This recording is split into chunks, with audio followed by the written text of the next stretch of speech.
Yo! Hey! There goes them fucking brownies right now with this skiing trip. I should have beat that old bitch's ass.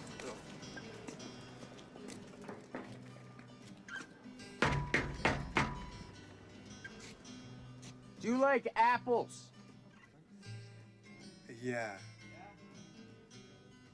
Well, I got a number. How do you like them apples?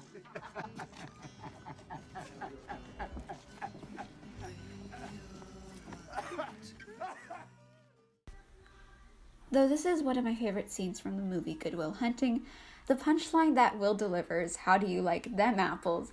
makes absolutely no sense without the cultural capital that exists in our minds, which tells us that Will Hunting, the protagonist, is basically saying "in your face" to the snobby, pretentious Harvard guy from the bar.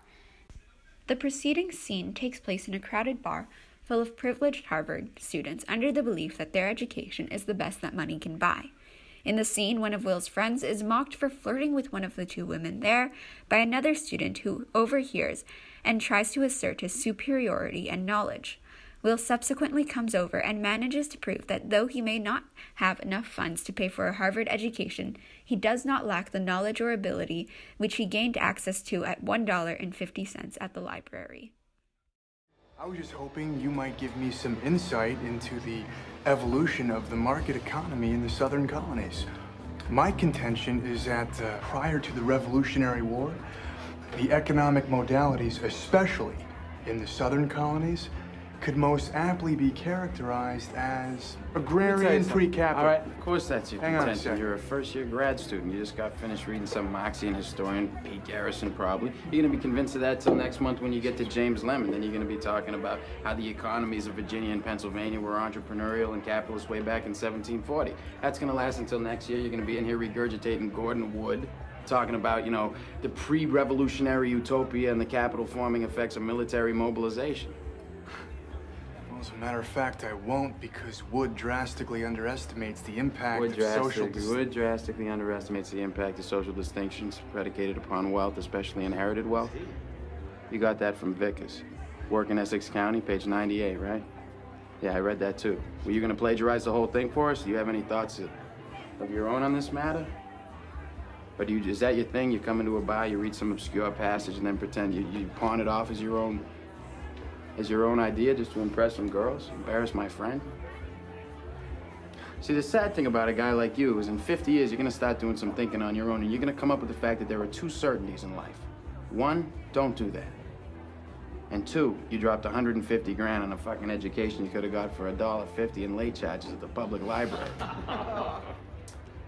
Yeah, but I will have a degree, and you'll be serving my kids fries at a drive-thru on our way to a skiing trip. Yeah, maybe. Yeah, but at least I won't be unoriginal. But I mean, if you have a problem like that, we could just step outside. We could figure it out. Oh man, there's no problem. It's cool. It's cool. Yeah, cool.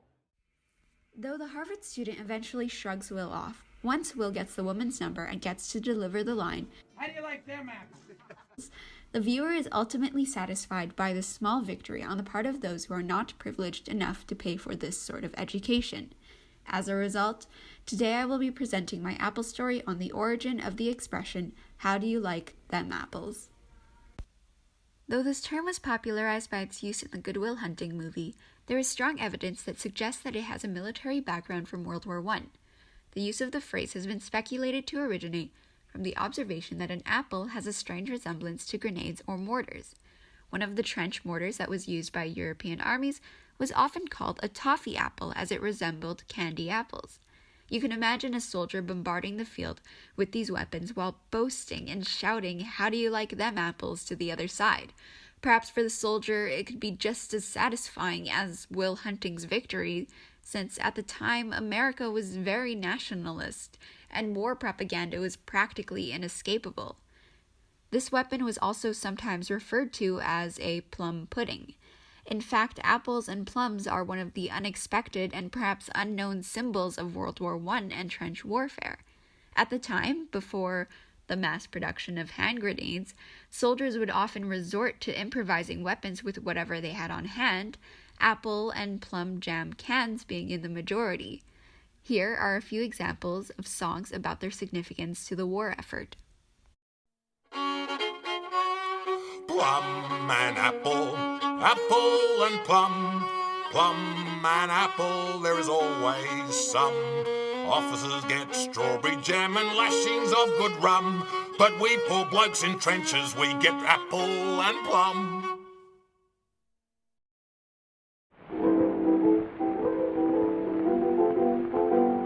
When first the boys in khaki went away to win the war, the food out there was great, I'm very glad to taste.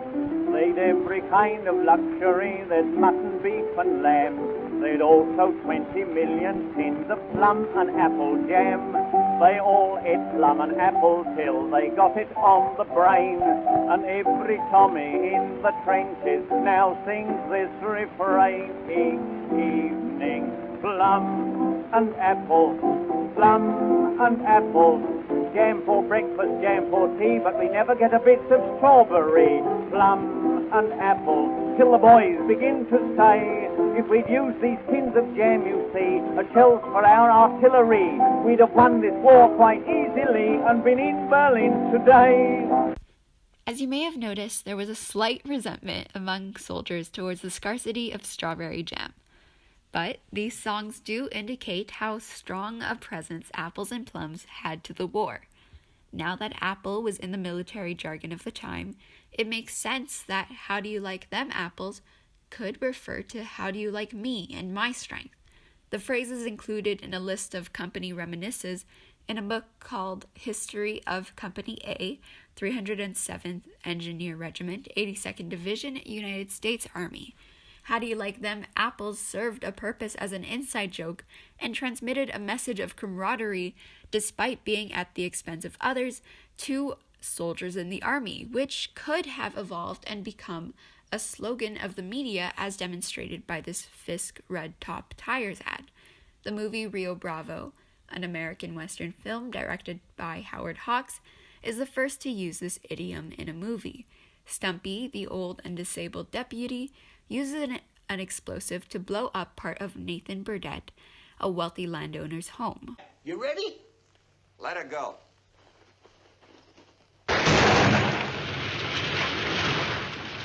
Hey, you! How do you like them apples? Once again, we see this phrase correlated with violence and camaraderie, even though it sounds like it should be an oxymoron.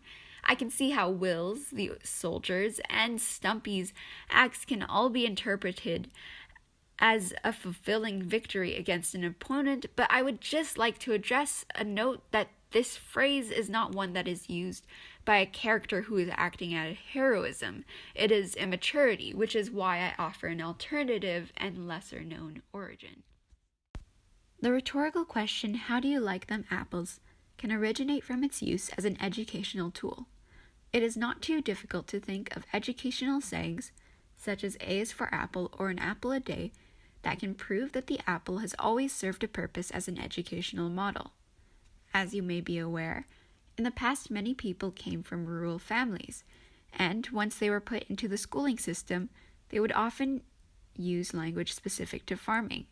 In the earliest known use of this phrase, 1895, before the First World War, we see a text that states that Bryan is the best cotton market in this section of the state and has received more cotton than any town in this section.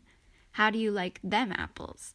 In this quotation, someone is boasting that Bryan Farms is the best in the world, which suggests that perhaps this term existed before the war. Or cotton farming was very common, and perhaps when farmers would invite others to their farms, they would ask, how do you like them apples, making the apple synonymous with the entire farm. From an excerpt taken from the newspaper The Chicago Inter-Ocean, a man from Washington invites another man from Indiana to explain how great Washington the city is and explains that there are wheat farms by the mile. I've seen wheat piled in sacks in such a blockade that the railroads couldn't haul it away in months. Look at that chunk of coal. 25 tons. How's them for apples? Though it is not the exact same phrasing, In the context of farming, hearing the words "them apples" was not grammatically incorrect to them, which teachers then made an effort to point out as a common mistake. As you see, there were many attempts made by teachers to replace the use of "them apples" to "those apples," which was so common that it even became a gag in some newspaper caricatures. Perhaps "how do you like them apples" came out of a rebellion against the suppression of rural speak. Either way, it has become a part of modern dialogue and is reflected in many different instances in the media. Here are just a few short examples. How do you like them apples? Like them apples. Far out. How do you like them apples? In your face! Yeah! How do you like them apples? Woo-hoo-hoo! You like them apples? How'd you like them? How you like them apples? How do you like that? How do you like them apples? Huh? How do you like these apples? How do you like those apples? Funnily enough, the last two clips from this segment were actually grammatically correct, but used the phrase incorrectly, showing how this discussion has completely reversed itself.